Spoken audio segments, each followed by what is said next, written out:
اس کے ساتھ وابستگی ہماری ضرورت. تو جب آدمی سمجھ لے گا میری ضرورت، اچھا ضرورتیں تو ہماری بہت ساری ہیں، ضرورتیں تو ہماری بہت ساری ہیں، ابھی بھی کوئی ضرورت چھوڑ کر ہی آئے گا آدمی. بھائی ویسے تو کہتے ہیں لوگوں کا معاملہ تو یہ ہوتا ہے، کہتے ہیں فرصت بالکل نہیں ہے، کام بھی کہتے ہیں دھیلے کا کام نہیں ہے، فرصت لمحے کی نہیں ہے. انسانوں کا حال تو بہرحال ایسا بھی ہوا کرتا ہے، لیکن یہی انسان سارے کاموں کے لیے اپنا وقت نکالتے ہیں. بعض لوگ ہیں ساری رات بیٹھ کے باتوں میں گزار دیتے ہیں، کوئی موبائل پہ گزار دیتا ہے، کوئی ایسے گزار دیتا ہے، یہ سب بھی ہوتا ہے. لیکن بہرحال جو کچھ بھی ہے انسان کا کام، جب بھی کوئی کام کرتا ہے، آپ یہاں تشریف لائے ہیں تو ظاہر ہے کوئی مصروفیت چھوڑ کر آئے ہیں، کوئی مصروفیت ہوگی. تو یہاں یہ بات واضح رہنی چاہیے، یہاں یہ بات واضح رہنی چاہیے کہ جو بھی چھوڑ کر آئے ہیں، جو بھی چھوڑ کر آئے، یہ بات نہیں ہو رہی کیا چھوڑ کے آئے، بہت اعلیٰ عرفہ کوئی بھی چھوڑ کر آئے ہوں، لیکن یہ اس سے بہتر کیوں ہے؟ اللہ تعالیٰ فرماتے ہیں ہوا خیر مما یجمعون، یہ ہر اس چیز سے بہتر ہے جسے دنیا جمع کر رہی ہے.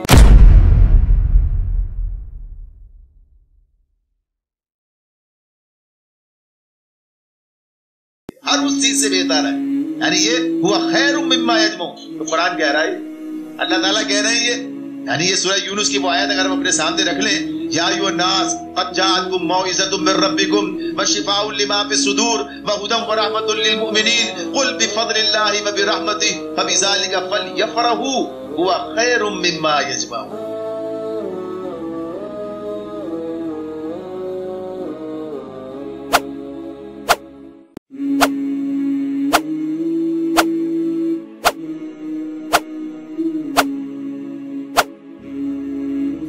اے انسانوں تمہارے پاس تمہارے رب کی طرف سے نصیحت آ گئی ہے. قد جاءتکم موعظۃ من ربکم، یہ دلوں کے امراض کے لیے شفا ہے. وشفاء لما فی الصدور، یہ بیمار دل لیے گھومتے ہو، یہ ہم اسے صحت مند بنا دیں، اسے ہم صحت مند بنا دیں. آؤ شفاء لما فی الصدور، اور ہدایت اور رحمت ہے ان لوگوں کے لیے جو اس پر ایمان لے آئے، جو اسے مان لے. ہدی ورحمۃ للمؤمنین، قل آپ کہہ دیجئے نبی اکرم صلی اللہ علیہ وسلم سے اللہ تعالیٰ فرماتے ہیں کہہ دیجئے، اعلان کر دیجئے، بتا دیجئے دنیا کو بفضل اللہ وبرحمتہ، یہ اللہ کا فضل اور اس کی رحمت ہے کہ اس نے یہ چیز نازل کی، قرآن دیا ہے ہمیں. یہ قرآن جتنی بڑی نعمت ہے ہمیں اس کا ادراک ہی نہیں ہے، احساس ہی نہیں ہے. یعنی جس کے پاس یہ موجود ہے، یہ کتاب جس کے پاس موجود ہے، اس کی عملی تفسیر اور تشریح نبی صلی اللہ علیہ وسلم کی صورتیں موجود ہے، اور وہ دنیا میں ذلت، نکبت اور غربت اور جانے کیا کیا ان کا شکار ہے. کیسے؟ سوچنے کی بات ہے.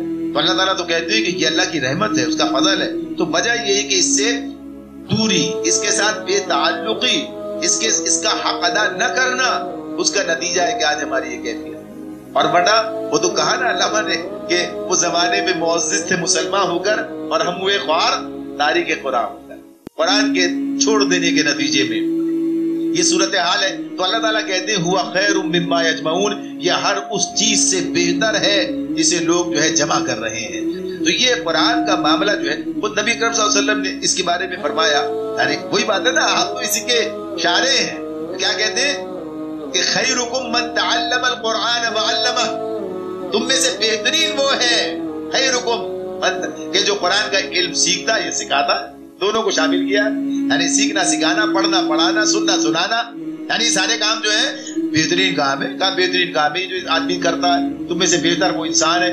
تو غرض یہ کہ یہ ایک ایسی چیز ہے، یہ انسان کے اپنے فائدے کا معاملہ ہے. تو اگر ہم کوئی وقت نکالتے ہیں، اگر ہم اس کام کے لیے اپنے آپ کو فارغ کرتے ہیں، اگر ہم کوئی ایثار قربانی دیتے ہیں، تو بہرحال یہ ایثار و قربانی اپنے فائدے کے لیے، اس سے بہتر بدلہ ملے گا، اس سے بہتر نتیجہ نکلے گا.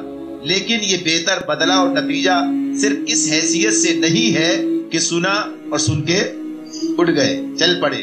اس لیے جیسے میں نے پہلے عرض کیا تھا، اگر یہ درس ہے تو اس کا نام بدل دیجئے، یا تو اس کا نام بدل دیجئے، اس کو کوئی اور نام دے دیجئے تو ٹھیک ہے.